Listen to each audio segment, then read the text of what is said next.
Welcome to this quick and updated guide on how to stop new members from joining your Discord server through an invite link. If you want to take full control over who gets access to your community, this video will help you do exactly that in just a few simple steps. First, open the Discord app on your device and make sure you're logged into the account that owns or manages the server. Once you're in, head over to the server you want to change the settings for. Next, tap the server's name at the very top of your screen. This will open a small menu where you'll see several options, including settings. Go ahead and tap settings to open your server management page.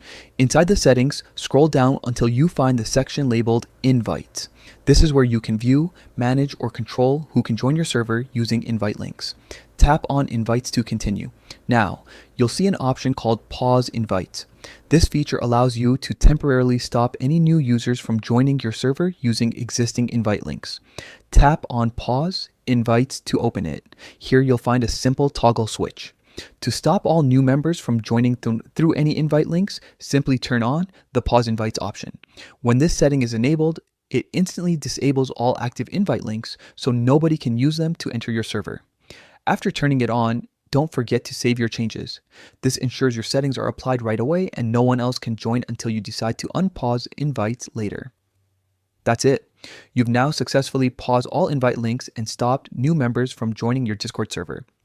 This is a great way to keep your server private, manage member flow, or take a break from accepting new users whenever you want.